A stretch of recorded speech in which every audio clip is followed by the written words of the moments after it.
नमस्कार। अपनी सपनों की कार कौन नहीं चाहता? ये एक बहुत बड़ा फैसला होता है। पर सोचिए, क्या कोई ऐसा स्मार्ट तरीका हो सकता है जिससे ये कार लगभग फ्री में पड़ जाए? जी हाँ, आज हम इसी कमाल की स्ट्रैटेजी को समझने वाले हैं। तो चलिए सबसे पहले इस बड़े सवाल से शुरू करते हैं। सपनों की कार, क्या वो एक एसेट है या एक लायबिलिटी? देखिए, सच तो ये है कि कार एक डिप्रिशिएटिंग एसेट है, मतलब एक ऐसी चीज जिसकी कीमत वक्त के साथ घटती है। जैसे ही गाड़ी शोरूम से बाहर निकलती है ना, उसकी वैल्यू तुरंत 10 से 15% गिर जाती है। तो ये सिर्फ एक गाड़ी नहीं, ये एक बहुत बड़ा फाइनेंशियल डिसीजन है जिसके असर दूर तक जाते हैं। और यहीं पर हर कार खरीदार के सामने एक दुविधा खड़ी हो जाती है। क्या पूरा पैसा कैश में दे दें या फिर लोन ले लिया जाए?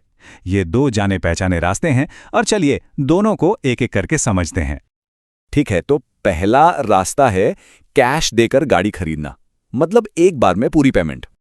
अब कैश पेमेंट के अपने फायदे हैं। मोल भाव करने में थोड़ी आसानी होती है और सबसे बड़ी बात, ईएमआई का कोई टेंशन नहीं। सोचिए, हर महीने कोई किस्त नहीं देनी, ये एक बहुत बड़ी राहत है ना? लेकिन इसका दूसरा पहलू भी है। क्या होगा अगर अचानक कोई मेडिकल इमरजेंसी आ जाए? ऐसे वक्त के लिए हाथ में पैसा नहीं बचता, और हो सकता है कि जो स्पेशल लोन ऑफर्स चल रहे हों वो भी हाथ से निकल जाएं। और यहीं पर सबसे जरूरी बात आती है। कैश पेमेंट का सबसे बड़ा रिस्क है अपॉर्चुनिटी कॉस्ट, यानी अवसर की लागत। ये वो पैसा नहीं है जो चला गया, बल्कि ये वो पैसा है जो कमाया जा सकता था पर कमाया नहीं।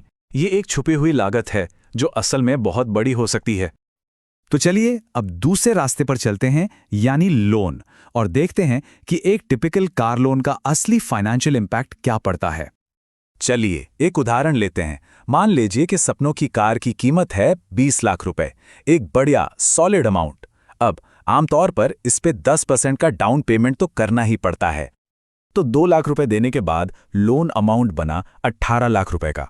यहीं से असली खेल शुरू होता है, ब्याज का। 9% की ब्याज दर पर 5 साल के लोन पर जानते हैं कुल ब्याज कितना चुकाना पड़ता है? करीब करीब 4.5 लाख रुपए। ये रकम सिर्फ और सिर्फ ब्याज की है। इतने में तो एक और छोटी कार आ जाए। इसका सीधा सा मतलब ये हुआ कि जो कार 20 लाख की थी वो असल में 22,41,000 से भी ज्यादा की पड़ गई। ये सोचने वाली बात है ना? तो जैसा हमने देखा, दोनों रास्तों में अपनी अपनी कमियां हैं। कैश में अपॉर्चुनिटी कॉस्ट का नुकसान है और लोन में भारी भरकम ब्याज का। लेकिन क्या हो अगर एक तीसरा, इन सबसे बेहतर रास्ता हो? और यहीं से कहानी असली दिलचस्प होती है। एक ऐसा तरीका जिससे गाड़ी भी मिल जाए और पैसा भी बढ़ता रहे, और ये तरीका है इन्वेस्टमेंट का विकल्प। स्ट्रैटेजी बहुत ही सीधी साधी है, सिर्फ 2 स्टेप्स। पहला, कार के लिए लोन ले लीजिए, और दूसरा, जो कैश पैसा कार पर खर्च करना था उसे खर्च करने के बजाय इन्वेस्ट कर दीजिए। पहली स्ट्रैटेजी है फिक्स्ड डिपॉजिट, यानी एफडी। ये एक कम जोखिम वाला इन्वेस्टमेंट है। इसमें एक तय समय के लिए एक तय ब्याज दर पर पैसा जमा हो जाता है। ये उन लोगों के लिए बेहतरीन है जो ज्यादा रिस्क नहीं लेना चाहते। अब जरा इन नंबर्स को देखिए, ये बहुत दिलचस्प हैं। वही 18 लाख रुपए जो कार पर लगने वाले थे, अगर उन्हें एफडी में इन्वेस्ट कर दिया जाए तो 5 साल में वो लगभग 25 लाख बन जाते हैं। मतलब लोन पर ब्याज दिया करीब 4.4 लाख, लेकिन इन्वेस्टमेंट ने कमा कर दिए लगभग 7 लाख रुपए। ये तो सीधा सीधा प्रॉफिट है। दूसरी स्ट्रैटेजी थोड़ी ज्यादा ग्रोथ वाली है, सिस्टमैटिक इन्वेस्टमेंट प्लान, यानी एसआईपी। इसमें म्यूचुअल फंड्स में हर महीने एक तय रकम इन्वेस्ट की जाती है।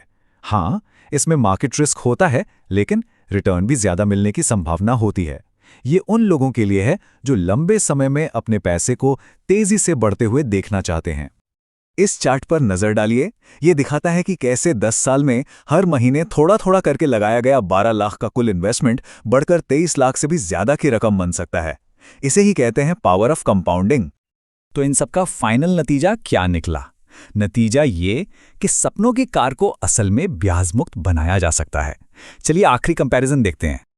ये स्लाइड पूरी तस्वीर साफ कर देती है। एक तरफ है लोन का कुल खर्चा, यानी 22 लाख से ऊपर। दूसरी तरफ है लोन का खर्चा, लेकिन उसमें से इन्वेस्टमेंट से हुआ फायदा घटा दिया गया है, क्योंकि इन्वेस्टमेंट से हुई कमाई करीब 7 लाख, लोन पर दिए गए ब्याज 4.4 लाख से काफी ज्यादा है, तो वो ब्याज के खर्चे को पूरी तरह खत्म कर देती है। तो इस पूरी चर्चा से सीखने वाली मुख्य बातें क्या हैं? पहली, कार एक घटती हुई संपत्ति है, ये कोई इन्वेस्टमेंट नहीं है। दूसरी, कैश पेमेंट में एक छुपा हुआ अपॉर्चुनिटी कॉस्ट होता है। और तीसरी और सबसे अहम बात, पैसे को अपने लिए काम पर लगाया जा सकता है, बजाय इसके कि सिर्फ ब्याज चुकाते रहें। और ये हमें आखिरी और सबसे ज़रूरी सवाल पर ले आता है, पैसा सिर्फ खर्च करने के लिए है या कुछ बनाने के लिए? अगर इस सोच को दूसरे फाइनेंशियल फैसलों पर भी लागू किया जाए तो बड़े बदलाव आ सकते हैं।